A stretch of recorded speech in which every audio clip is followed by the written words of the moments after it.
You are standing on the podium of honor under the blinding glare of camera flashes.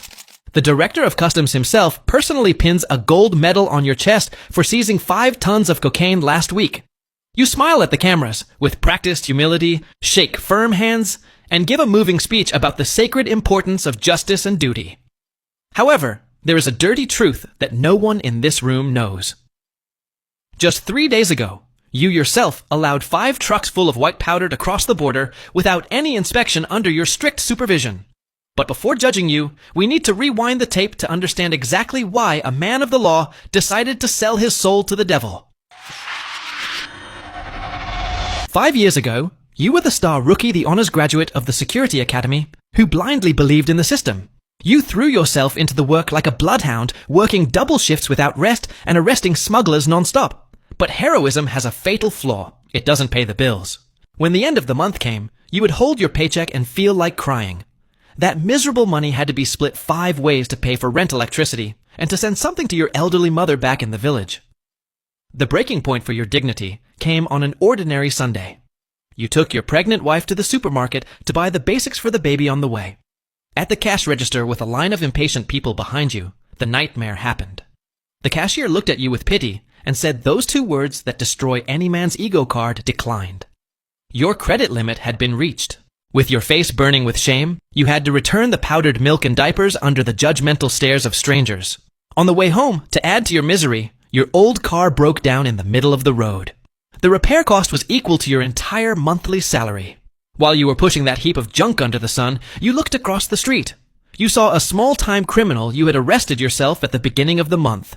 Now he was free and driving a shiny new pickup truck. He recognized you rolled down the window and gave you a mocking smile while you were sweating and pushing your broken car. At that exact moment, something snapped inside you. You realized that justice is a very beautiful concept, but justice doesn't put food on the table. With your morale at rock bottom after the supermarket incident, you take refuge in a dive bar to drown your shame.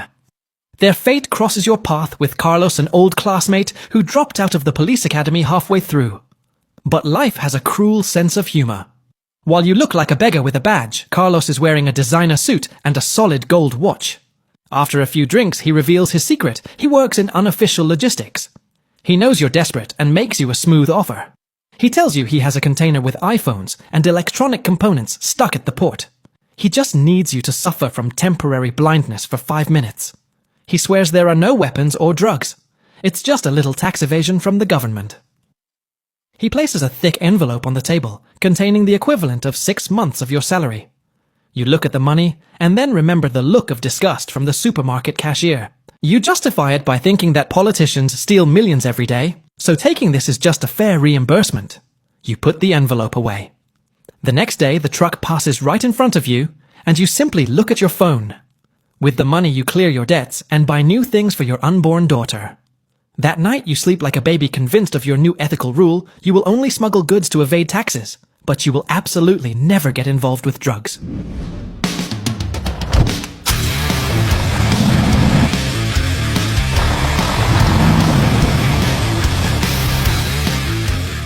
Your financial life has drastically improved thanks to the passive income from protecting electronics. But easy money has a dangerous side effect. It makes you arrogant and impatient. You are no longer the friendly officer you once were. You have become a greedy gatekeeper, demanding your toll. If a shipment doesn't pay the overtime fee, or the lubrication bonus, it faces your bureaucratic wrath. One day, a truck loaded with supposedly fine ceramics refuses to pay your commission. The driver thinks being clean is enough. Grave mistake. You decide to turn his day into an administrative hell. You raise your hand and shout with an authority that makes the asphalt tremble. Stop! Red light inspection. You walk slowly around the vehicle, looking for any excuse. You take out a portable density meter and scan the walls of the container. In a condescending teacher's tone, you explain to your rookie subordinate so that the driver can hear you. You tell him that the ceramic is hollow, but the machine indicates an unusually high material density in the panels. You assure him that physics doesn't lie and that this suggests lead sheets or hidden contraband in the walls. With a sadistic smile, you order the 5 tons of merchandise to be unloaded under the scorching sun. You take a sledgehammer and smash the container's lining. Bingo.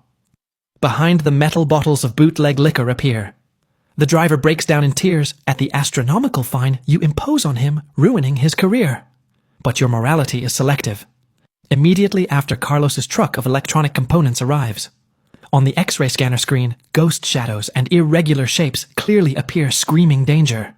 Any honest officer would sound the alarm, but you with absolute calm seal the approval documents. You tell your team, with a completely made-up technical lie delivered with a poker face to relax, that it's just a display error caused by magnetic interference from the circuits. The truck passes without any problems. One ordinary day, Carlos calls you with an emergency. He needs you to approve a shipment of avocados immediately because they are supposedly rotting in the heat. You see the truck approaching in the distance. On a normal day, you would let it pass without looking to collect your check. But today, you have an audience. There is a new recruit by your side, and your ego decides to put on a little show of authority to impress him. You raise your hand and shout the command, "Stop red light inspection." You approach the cab and notice that the driver is sweating buckets, trembling, even though the air conditioning is running at full power. Your customs officer instinct, the one you thought was dormant, suddenly wakes up. You take a pocket knife and cut open one of the avocados at random. What you find inside makes your blood run cold. Instead of a pit, there is a compact block of white powder. It is pure cocaine. You go into an absolute panic. You call Carlos and scream at him furiously that he has broken the sacred pact not to touch drugs. Carlos shows up shortly after, but he is no longer the submissive classmate who used to buy you drinks. Now, he has the cold, calculating look of a true kingpin. Without saying a word, he throws an envelope onto your desk. Opening it, you see high-resolution photos. There you are receiving dirty money at the bar, and even worse, photos of your daughter riding her new bicycle in the park. He tells you in a calm voice that you are too talented to be a simple low-ranking officer, and that they need someone with higher authority. Cooperate with us, and next week the captain's chair will be yours. At that moment, you realize that you were never a partner. You were always prey being fattened up for the slaughterhouse. Swallowing your pride and your fear, you turn to your subordinates and order the truck to be released, shouting that it was just a false alarm from the scanner. A week later, just as the devil promised, the official letter of your promotion appears on your desk. The cash flow coming from the cartel is so absurd that you can no longer hide it under your mattress. You realize that to eat well and safely, you must invite others to the table. You start organizing extravagant weekend parties at 5-star resorts for your subordinates. Amidst rivers of expensive liquor and the company of beautiful women, you approach your most loyal colleagues. With a charming smile, you whisper in their ears about a golden opportunity to earn extra money. Of course you are a businessman, not a vulgar criminal, so you don't use the word drug trafficking. You use impeccable corporate language. You call it a business logistics support fee. However, some officers still have a pesky conscience and suspect the truth, trying to politely decline your offer. Grave mistake. In that second, your mask of a generous host falls, and you reveal the ruthless boss. You pull out your phone and show them detailed evidence of their small past sins that you have been quietly collecting, such as arriving late, accepting minor bribes from tourists, or skipping security protocols. You give them a brutal ultimatum. Either we all sail in the same boat toward wealth, or you make sure they drown alone in the misery of unemployment and internal investigations. Fear works much better than loyalty. Little by little, you weave a perfect web of complicity. You have the person in charge of the cameras deleting key recordings, and the K9 unit trainer feeding the dogs juicy steaks just before the critical hour, so they are too full and lazy to sniff out anything. The entire customs station now operates with the fluidity of a cartel subsidiary.